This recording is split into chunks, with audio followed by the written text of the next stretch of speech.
Hindi kayo maniniwala sa nangyari. Ano po ito, Professor? Ito ay hindi kayang ipaliwanag ng agham ng medisina. Bumulong sa akin si Professor Hans, isang 52 taong gulang na doktor mula sa isang prestihiyosong universidad ng medisina sa Alemanya na nanginginig ang boses. May luha sa kanyang mga mata. Sa loob ng 30 taon siyang nagdusa sa matinding sakit na parang impyerno. Bakit? Bakit nangyayari ito? Hindi lang si Professor Hans. Lahat ng 20 doktor na kasama niyang bumisita sa Pilipinas ay sunod-sunod na nakaranas ng hindi kapani-paniwalang karanasan. Si Dra, Emma, na ilang taong nagdusa sa insomnia, ay umiyak habang sinasabing ito ang unang pagkakataon sa kanyang buhay na nakatulog siya ng napakalalim. Si Dr. Klaus, na may chronic migraine, ay natulala na parang nawala ang ulap sa kanyang isip. Ano ang nangyayari sa liblib na bahagi ng kabundukan ng Pilipinas? Bakit ang lahat ng propesyonal sa modernong medisina ay sabay-sabay na umiyak? Ako, si Michael Berg, isang Aleman na nagtatrabaho bilang internist sa isang universidad na ospital sa Maynila sa loob ng 15 taon, ay ikukuwento sa inyo ang 72 oras na himala na sumalungat sa kaalaman ng medisina na nasaksihan ko. Kumusta? Ako si Michael, isang Aleman na nagtatrabaho bilang internist sa isang ospital sa Maynila. Noong nakaraang Pebrero iyon, 20 doktor at mananaliksik mula sa aking inang universidad sa Alemanya ay bumisita sa Pilipinas. Sila ay dadalo sa isang international medical conference na ginanap sa Maynila. Ang namuno sa grupo ay ang aking mentor, si Professor Hans, 22 taong gulang, isang kilalang autoridad sa gastroenterology na may higit sa 80 taong karanasan. Ngunit siya ay may isang malubhang problema na hindi niya masabi sa iba, chronic back pain. Sa iyo ko lang sasabihin, hindi ko na kaya pagtatapat ni Professor Hans sa akin sa pagitan ng mga sesyon ng kumperensya. Ang dahilan ay isang aksidente noong siya ay medical student, 30 taon na ang nakalipas, at bawat umaga paggising niya ay matinding sakit ang gumugulantang sa kanya. Anuman ang gamot o anong paggamot ang subukan niya, walang epekto. Sa totoo lang, iniisip niya na tumigil na bilang isang doktor. Hindi lang si Professor Hans, si Dra, Emma ng team ay nagdurusa sa matinding insomnia dahil sa mabigat na trabaho. Mahigit 2 taon na, hindi ako makatulog ng walang pampatulog. 3 oras lang ang tulog ko kagabi. Ang kanyang mukha ay may malalim na bakas ng pagod. Si Dr. Klaus ng cardiology ay may chronic migraine. Napakahirap kapag sumasakit ang ulo ko habang nag-oopera. Inaalagaan ko ang buhay ng pasyente, pero hindi ko ma-manage ang sarili kong kalusugan. Nakakahiya akong doktor. Si Dr. Marta ng neurology ay matagal nang nagdurusa sa stress-related gastritis. Hindi ko maiwan ang gamot sa tiyan. Bawat kain ko, sumasakit. Paano ko tuturuan ang pasyente tungkol sa kalusugan kung ganito ang estado ko? Hindi ako kapani-paniwala. Sa gitna nito, may nangyaring hindi inaasahan. Sa umaga ng huling araw ng kumperensya, isang matinding bagyo ang sumalanta na nagdulot ng pagbaha at pagguho ng lupa na hindi pa nangyayari sa loob ng maraming taon. Lahat ng flights sa NAIA ay kinansela na nagdulot ng malaking kaguluhan. Ano ang gagawin natin, Michael? Balisang-balisa si Professor Hans. May mahalaga akong operasyon bukas sa Alemanya. Kailangan kong makauwi ngayong gabi. Sa totoo lang, nalilito rin ako. Lahat ng hotel sa Maynila ay puno. Sumusuko na ako at iniisip na sa airport na lang kami magpapalipas ng gabi. Sa sandaling iyon, may lumapit sa aming staff ng airport. Kung nais po ninyo, may bakanteng kwarto sa isang lumang resort na may healing springs sa kabundukan ng Laguna. Masama ang kalagayan ng daanan dahil sa baha, ngunit maaari namin kayong ihatid ng ligtas gamit ang isang espesyal na van. Hot spring? Nagtinginan ng mga doktor na Aleman. Para sa kanila, ang tradisyonal na banaw at horno ng Pilipinas ay isang ganap na hindi alam na mundo. Wala na yata tayong ibang mapagpipilian, napabuntong hininga si Professor Hans. Sige na, pumunta tayo sa banaw na iyon. Gayunpaman, sa sandaling iyon, wala kaming kamalay-malay. Ang hindi inaasahang pangyayaring ito, ang simula ng isang himala na magpapabago sa buhay ng lahat sa amin. Ang mga mukha ng mga doktor nang sumakay sila sa van ay nababalutan ng pagod at pagkabalisa. Ang stress ng mahabang kumperensya ay nadagdagan pa ng hirap ng hindi inaasahang paglalakbay. Lalong lumala ang sakit sa likod ni Professor Hans. Magtitiis ako sa pagkaalog sa van dahil sa sakit na ito. Ang kanyang mukha ay baluktot sa sakit. Bawat pag-upo niya, matinding kirot ang tumatagos sa kanyang likod. Hans, ayos ka lang ba? Nag-aalala akong nagtanong at sumagot siya ng hirap na hirap. Hindi ko kayang umupo sa isang posisyon sa loob ng 30 minuto pa. Ang biyaheng ito ay magiging impyerno. Si Dra, Emma ay nasa limitasyon na rin. Hindi ako nakatulog ng maayos sa loob ng 48 oras. Blanko ang isip ko at wala akong maisip. Ang kanyang mga mata ay namumula at ang kanyang mga kamay ay nanginginig. Hindi ko napansin na lumala na pala ng husto ang kanyang insomnia. Si Dr. Klaus ay nakahawak sa kanyang noo. Nagsimula na naman ang sakit ng ulo ko. Kapag nagsimula ang malalang migraine attack, nagiging sensitibo siya sa liwanag at ingay at halos hindi na siya makagalaw. Si Dr. Marta ay nakahawak sa kanyang tiyan, nagpapakita ng hirap. Wala akong makain mula umaga. Parang nasusunog ang tiyan ko. Lalong lumala ang stress-related gastritis dahil sa hindi inaasahang sitwasyon. Dahan-dahan ang pag-usad ng van. Sa bintana, nakalatag ang tanawin ng baha at kagubatan, ngunit ang pagod na mga doktor ay walang pagkakataong tamasahin iyon. Ano ang mayroon sa gitna ng kabundukan na ito? Bulong ng isa sa kanila. Para sa kanila na sanay sa syudad, ang pagpunta sa probinsya ay puno ng pangamba. Ang driver ng van ay nagmagandang loob na lakasan ng kaunti ang aircon. Talagang maganda ang banaw, mga sir, ma'am. Siguradong mawawala ang pagod ninyo. Ngunit ang mga doktor ay nag-aalinlangan. Para sa kanila na naniniwala sa modernong medisina, ang banaw ay isang simpleng pasilidad lang ng paliguan. Pagkatapos ng 3 oras na mahabang biyahe, sa wakas ay dumating kami sa aming patutunguhan. Isang maliit at tahimik na bayan sa bundok na napapalibutan ng hamog at luntiang kalikasan. Doon, tahimik na nakatayo ang isang kabalayan na gawa sa kahoy na may mainit na ilaw. Nang bumaba kami ng van, ang malamig at sariwang hangin ay pumasok sa aming mga baga. Iba talaga sa syudad. Ilang doktor ang huminga ng malalim sa malinis na hangin. Iba ang hangin, mahinang sambit ni Dr. Marta. Ang tagal ko nang hindi nakatikim ng ganito kalinis na hangin. Ang lumabas sa tarangkahan ay si Ate Malaya, ang may-ari, mga 60 taong gulang. Kayo po ba ang mga bisita? Naku, tiyak na napagod kayo sa biyahe dahil sa bagyo. Buong puso po kaming naghihintay. Ang kanyang ngiti ay tunay na nagpapahiwatig ng taos-pusong pagtanggap. Walang pilit o komersyal na ngiti, may tunay na init. Bahagyang lumambot ang mga mukha ng mga doktor na Aleman sa simpleng pagtanggap na ito. Malayo ang pinanggalingan ninyo. Mukhang pagod na kayo. Magpahinga muna kayo ng tahimik sa inyong kwarto. Ang ilang doktor ay nagpakita ng ginhawa sa salita ni Ate Malaya. Pagpasok namin sa kabalayan, amoy kahoy ang bumati sa amin. Iba ito sa modernong hotel. May init ng tradisyonal na arkitektura ng Pilipinas. Sa pasilyo, may mga bulaklak at may mga lumang retablo na palamuti. Ito pala ang tradisyonal na hasyenda ng Pilipinas. Interesadong tumingin sa paligid si Dra, Emma. Parang isang museum.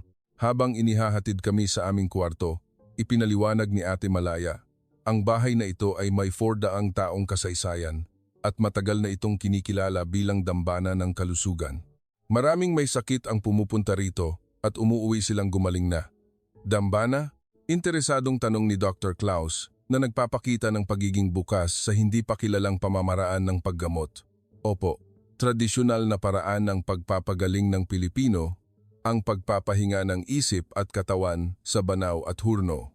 Iba sa medisina pero nakakagaling ng tao. Nag-aalinlangan ang mga doktor sa paliwanag ni Ate Malaya. May siyentipikong basehan ba iyan? Tanong ni Dr. Marta.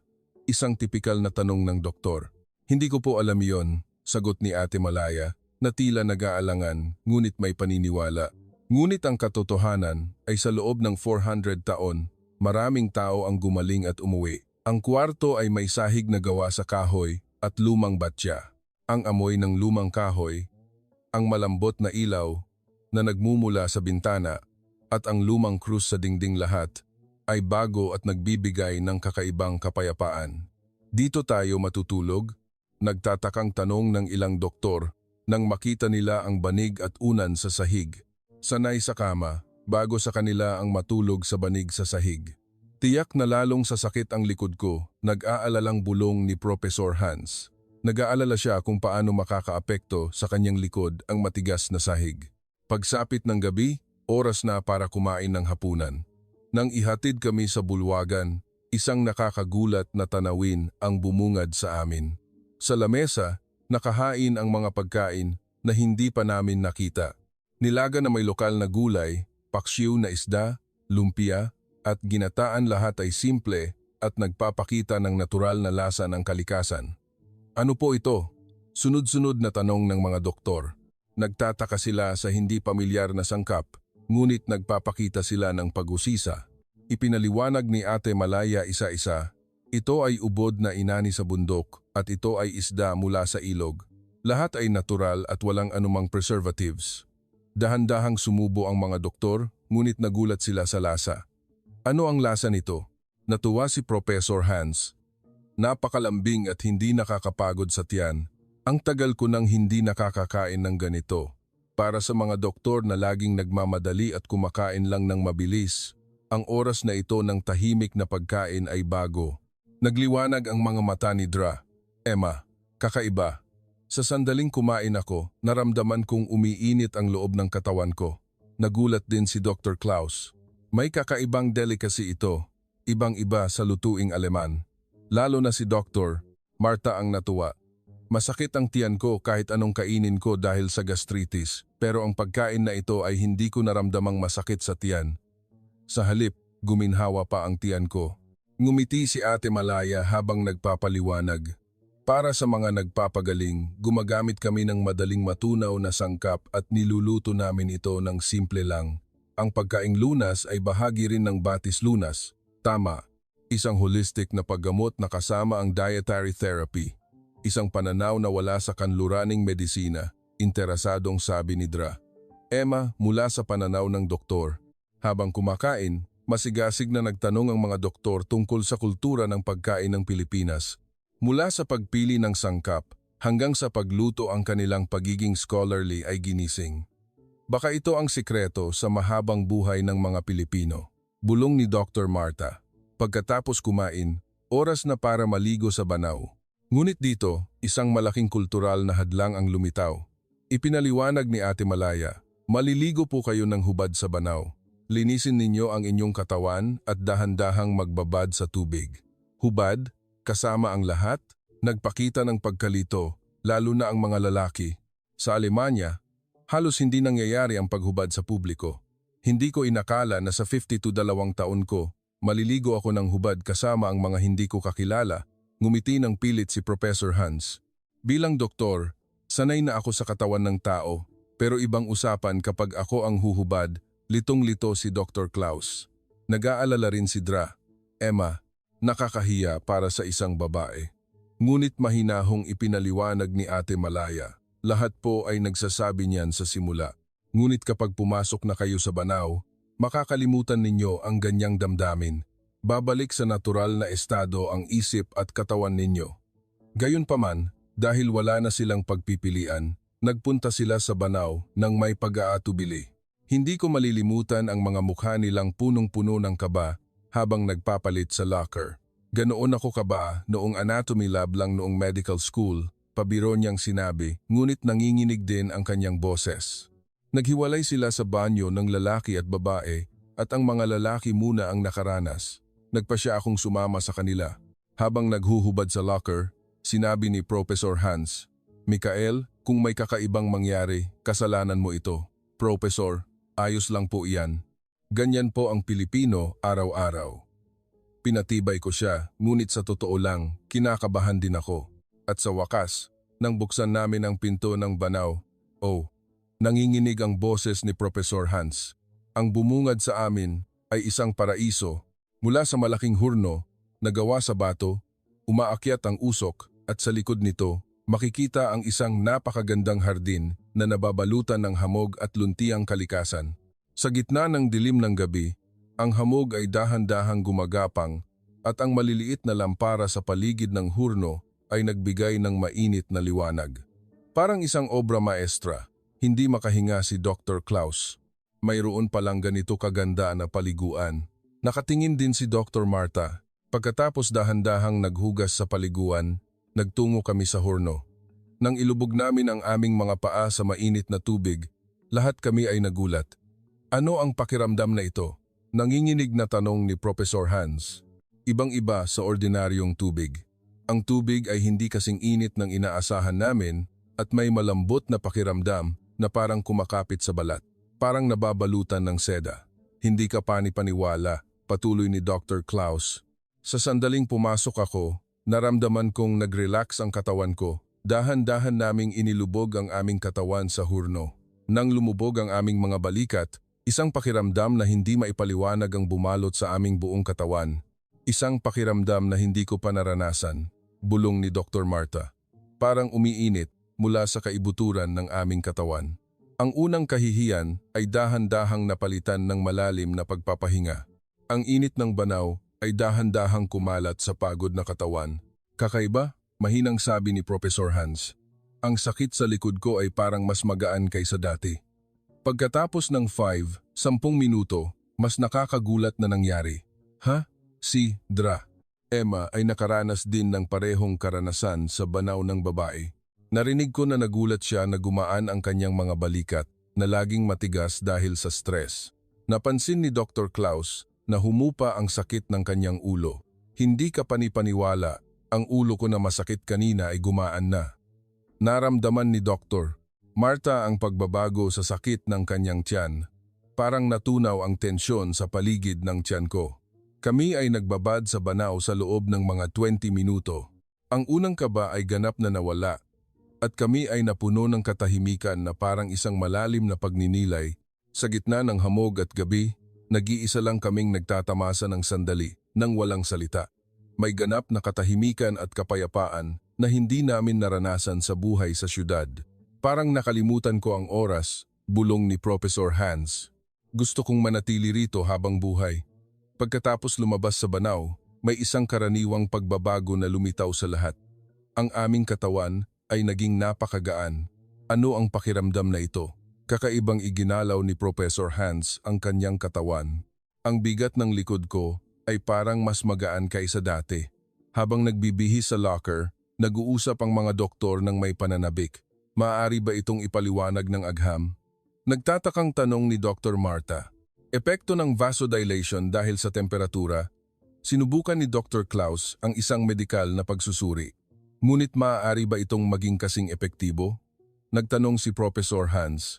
Wala kaming sagot, ngunit sigurado kaming may nagbago. Ang mga babae na lumabas mula sa banaw ay nakaranas din ng parehong pagbabago. Hindi ako makapaniwala, tuwang-tuwa si Dra. Emma. Umiinit ang kaibuturan ng katawan ko at nawala ang malalim na pagod. Parang naging makinis din ang balat ko, ulat ng isa pang babaeng doktor. Nang gabing iyon, nagpahinga kami sa banig sa sahig na gawa sa kahoy. Sa simula ay nag-aalala si Professor Hans tungkol sa matigas na sahig, ngunit sinabi niyang komportable pala ito. Maganda sa pakiramdam ang banig, at ang epekto ng banaw ay nasa katawan ko pa rin, ngunit ang tunay na himala ay nangyari kinabukasan ng umaga. Sa hapagkainan, nag-ulat si Dra, Emma ng may hindi makapaniwalang mukha. Mga kasama, pakinggan ninyo, natulog ako kagabi nang walang gamot. At ang tagal ko nang hindi nakatulog ng ganito kalalim. Ang kanyang mukha ay may magandang kulay dahil sa matagal nang hindi niya nararanasang mahimbing na tulog. Ang malalim na eye bag sa ilalim ng kanyang mata ay halos nawala. Gaano katagal kang natulog? Tanong ko. 7 oras at hindi ako nagising sa kalagitnaan. Nanginginig ang boses ni Dra. Emma sa pagkamangha. 2 taon ko nang hindi ito naranasan. Tuwang-tuwa rin si Dr. Klaus. Nagulat din ako. Ako na laging naiinis sa sakit ng ulo sa umaga ay hindi man lang sumakit ang ulo ngayong umaga. Kailan pa huling nagkaroon ng ganito kalinaw ang isip ko? Hinawakan ni Dr. Marta ang paligid ng kanyang tiyan at nagsalita. wala akong naramdamang sakit sa tiyan mula kagabi hanggang ngayong umaga. Ilang taon ko nang hindi ito nararanasan. Ngunit ang pinakadramatiko ay si Professor Hans. Ang kanyang mukha nang dumating sa hapagkainan ay ibang-iba sa kahapon. Ang mukhang baluktot sa sakit ay may banayad ng ngiti. May nangyaring hindi ka pani-paniwala, nanginginig ang boses ni Professor Hans. Sa loob ng 30 taon, bawat umaga, gumigising ako. Sa matinding sakit, ngunit ngayong umaga, wala akong naramdamang sakit. Wala talaga. Tumayo siya at dahan-dahang iginalaw ang kanyang katawan. Yumuko, tumagilid mga galaw na dapat ay masakit. Hindi masakit. Talagang hindi masakit. May luha sa mga mata ni Professor Hans. Ano ba talaga ito? Ang sakit na pinagdusahan ko sa loob ng 30 taon ay nawala sa isang gabi. Kumalat ang pagtataka at pagkalito sa mga doktor. Sa kaalaman ng modernong medisina, imposible ang pagkawala ng chronic pain sa loob ng 30 taon sa isang gabi. Nagkataon lang ba? Nagtatakang tanong ni Dra.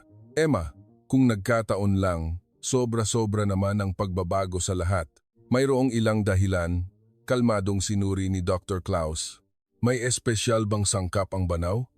Hinuha ni Dr. Marta. Pilit kaming naghanap ng siyentipikong paliwanag, ngunit wala kaming nakita.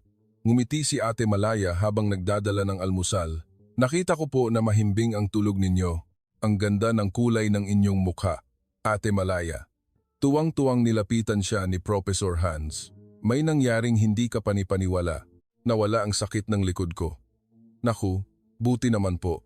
Sumagot si Ate Malaya na hindi nagulat, na parang natural lang. Matagal na pong ganyan ang epekto ng banaw dito. Anong ibig mong sabihin na matagal ng ganyan? Tinanong siya ni Dr. Klaus. Hindi po bihira ang paggaling ng mga may sakit sa likod, pananakit ng balikat, insomnia, o sakit sa tiyan kapag naligo sila sa banaw. Hindi ko po alam ang dahilan, ngunit umuuwi po silang gumaling na. Lalo pang nalito ang mga doktor sa paliwanag ni Ate Malaya. Ang phenomenon na hindi maipaliwanag ng modernong medisina ay pang-araw-araw na nangyayari sa liblib na bundok na ito. Wala bang ginawang siyentipikong pag-aaral? Tanong ni Dr. Marta. May mga propesor po sa universidad na bumibisita minsan at sinuri ang tubig, ngunit wala pa akong narinig na may natagpuang espesyal na sangkap. Umiling si Ate Malaya. Ngunit sa loob ng 400 taon, marami na po ang gumaling at iyon po ang totoo. Pagkatapos mag-almusal, naglakad-lakad ang mga doktor sa paligid ng kabalayan. Ang tahimik na tanawin ng nayon sa bundok na nababalutan ng hamog ay ibang mundo sa buhay sa syudad. Ang linis ng hangin, huminga ng malalim si Dra. Emma, ramdam ko na pumapasok ang malinis na hangin sa loob ng baga ko. Walang ingay, natuwa rin si Dr. Klaus. Walang tunog ng sasakyan o konstruksyon, magaan ang lakad ni Professor Hans. Pagkatapos ng 30 taon, ganito ako kagaan maglakad. Ang sarap maglakad nang walang inaalalang sakit. Pagbalik mula sa paglalakad, nag-ulit kami sa banaw sa ikalawang pagkakataon. Ngayon, wala na ang kaba ng kahapon. Habang nakababad sa hurno, nag-usap ang mga doktor tungkol sa mga pagbabago mula kagabi. Kahit na nagkataon lang ito, isang kahanga-hangang pagkakataon, sabi ni Dra. Emma, parang hindi lang nagkataon, sagot ni Dr. Marta. Mayroong ilang mekanismo. Baka mayroong unknown mechanism na hindi pa natutuklasan ng modernong medisina. Hinuha ni Dr. Klaus. Si Professor Hans ay tahimik na nakababad sa hurno at nagsalita. Kahit walang siyentipikong paliwanag, ang epekto ay totoo. Ito ang katotohanan. Sa hapon ng ikalawang araw, mas nakakagulat pa ang nangyari. Ang sakit ng likod ni Professor Hans ay halos ganap nang nawala. Nagsimula pa siyang gumawa ng simpleng ehersisyo sa hardin ng kabalayan. Nagawa niya ang mga galaw na hindi niya nagawa sa loob ng 30 taon. Umiyak si Professor Hans habang paulit-ulit na yumuyuko. Himala na lang ang matatawag dito, ang insomnia ni Dra. Emma ay bumuti ng husto sa loob ng 2 magkasunod na araw. Nakalimutan ko na kung gaano kaganda ang natural na tulog na walang gamot. Ang sakit ng ulo ni Dr. Klaus ay ganap na nawala. Ganap na nawala ang ulap sa aking isip. Ilang taon na ang nakalipas na ganito kalinaw ang isip ko. Ang stress-related gastritis ni Dr. Marta ay halos hindi na naramdaman. Naging masarap kumain. Masarap ang lahat ng kinakain ko. Labis na nalito ang mga doktor sa pagitan ng kanilang medikal na kaalaman at ng katotohanan. Ang bagay na hindi maipaliwanag ng lohikal ay nangyayari sa harap nila. Ano ang pinag-aralan natin? Sabi ni Professor Hans ng may komplikadong mukha. Parang ipinapakita sa atin ang limitasyon ng modernong medisina. Ngunit ito ay isang mahalagang karanasan, sagot ni Dra. Emma, parang naintindihan ko na ang nararamdaman ng pasyente. Pagsapit ng gabi, inihatid kami ni Ate Malaya sa hardin. Ang hardin ng Pilipinas na nababalutan ng hamog ay may nakakabighaning kagandahan. Ang hardin na ito ay may 400 taong kasaysayan din, paliwanag ni Ate Malaya. Maraming nagpapagaling na bisita ang gumaling ang kanilang kalooban dito.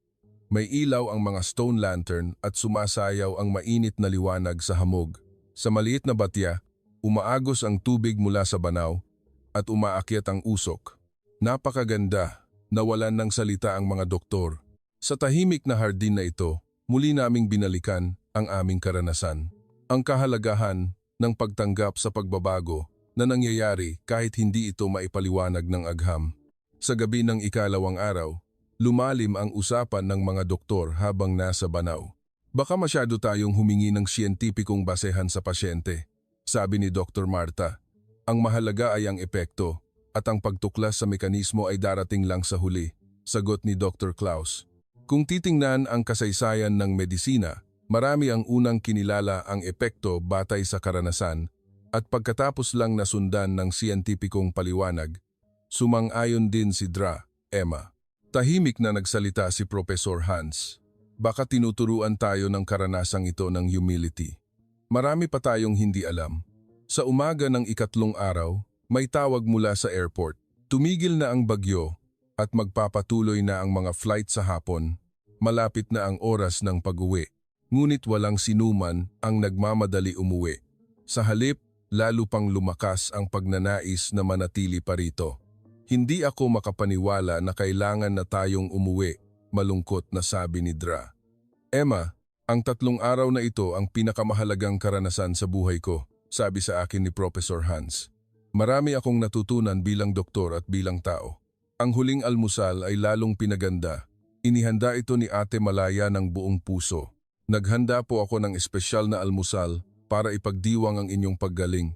Ang ngiti ni Ate Malaya ay tunay na nagpapahiwatig na masaya siya sa aming paggaling. Naluha ang mga doktor, may resort palang ganito na nag-iisip ng husto para sa bisita. Nang maligo kami sa banaw sa huling pagkakataon, ang mga mukha ng lahat ay may malalim na pasasalamat at pangungulila. 3 araw lang, ngunit naging malapit na kami sa lugar at sa mga tao rito. Habang ginugugol ang huling sandali sa horno, isa-isa silang nagpahayag ng pasasalamat. Ang banaw na ito ang nagpabago sa buhay ko, Professor Hans.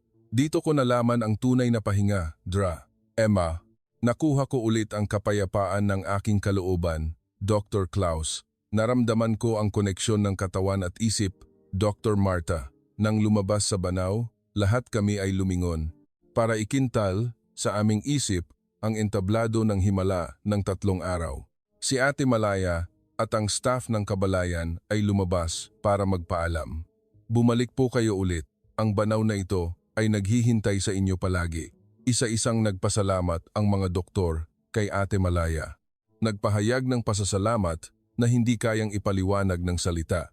Parang naligtas ang buhay ko, sabi ni Professor Hans na lumuluha. Nakita ko ang liwanag ng buhay, lumuluha rin si Dra. Emma, nang sumakay sa van, lumingon si Professor Hans at yumuko ng malalim sa buong Kabalayan. Nang makita iyon, yumuko rin ang lahat ng doktor. Maraming salamat. Hindi namin malilimutan ang utang na loob na ito habang buhay. Nang umandar ang van, kumaway ng kumaway ang mga doktor sa bintana. Malungkot nilang tinitingnan ang Kabalayan sa hamog na dahan-dahang lumiliit. Sa daan patungo sa airport, ang loob ng van ay napuno ng kakaibang katahimikan. Inaayos ng lahat ang karanasang ito sa kanilang isip. Nag-aral ako ng medisina sa loob ng 30 taon. Ito ang unang pagkakataon na nakaranas ako ng ganito, bulong ni Dr. Klaus. Marami pa palang bagay sa mundo na hindi maipaliwanag ng agham, patuloy ni Dra.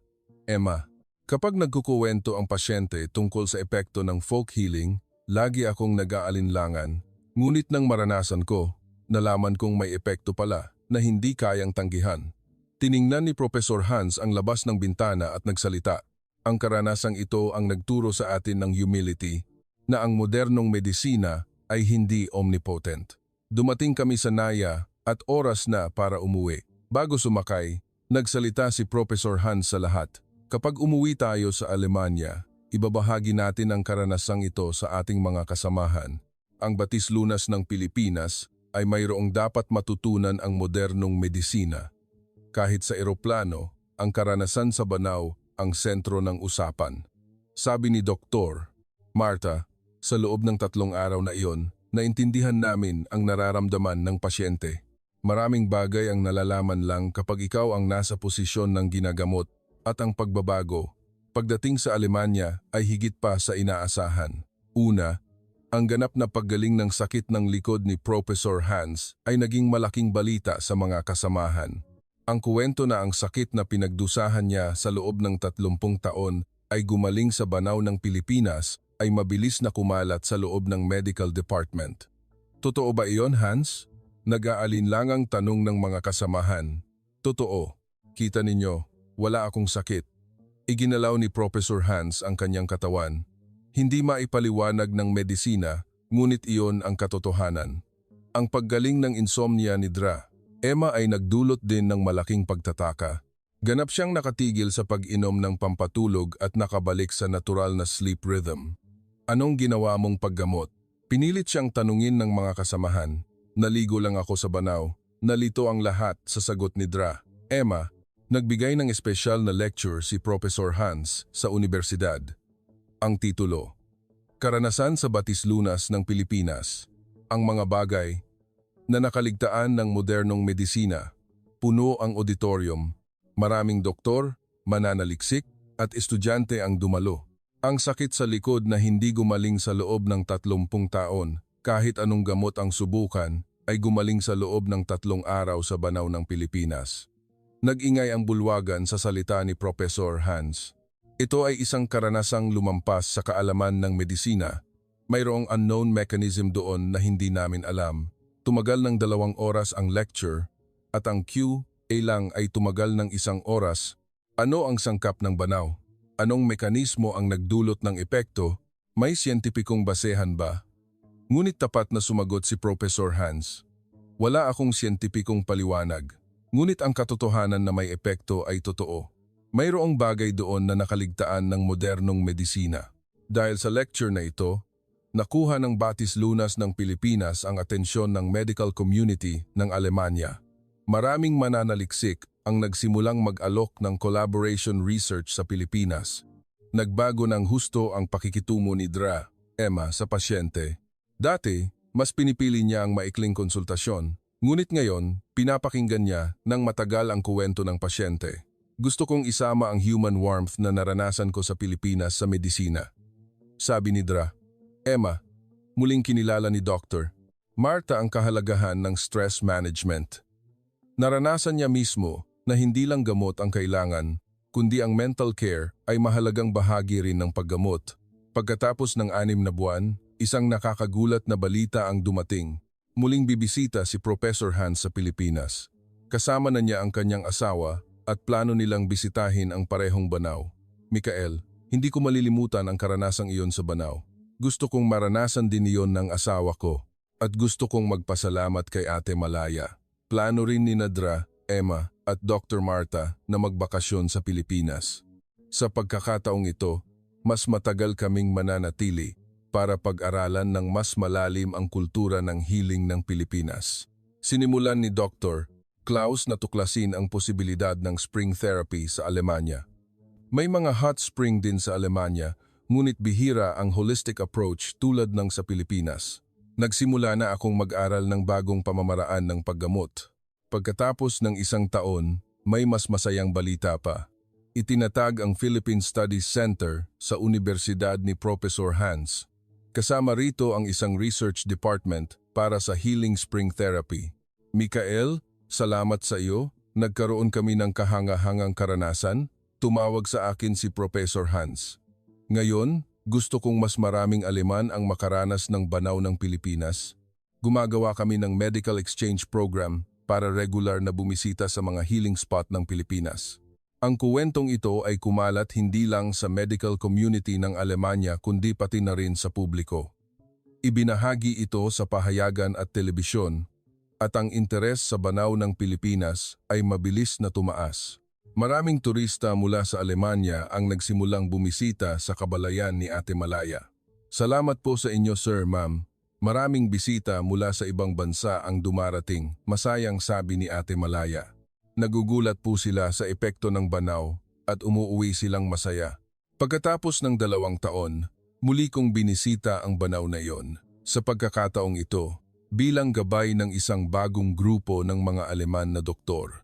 Habang nakababad sa hurno, naalala ko ang karanasang iyon. Ang kapangyarihan na hindi maipaliwanag ng agham ngunit tiyak na umiiral.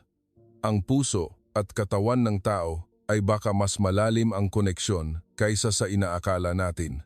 Ang mga bagong doktor na bumisita ay nakaranas din ng parehong bagay, pagbawi sa chronic fatigue, pagbawas sa stress, kapayapaan ng kalooban. Nasaksihan ko muli ang pagbabago at naramdaman ko ulit ang pagkamangha.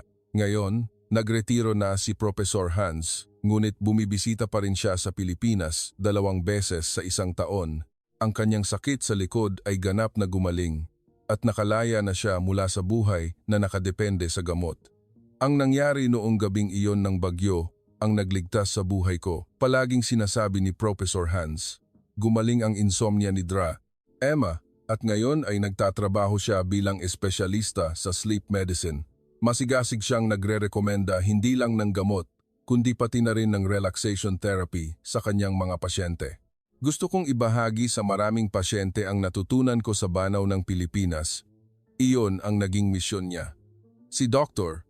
Marta ay lumipat sa larangan ng psychosomatic medicine at nagpakilala ng bagong approach sa paggamot ng stress-related diseases. Nalaman niya sa Pilipinas na may bahagi na hindi kayang gamutin ng gamot lang. Si Dr.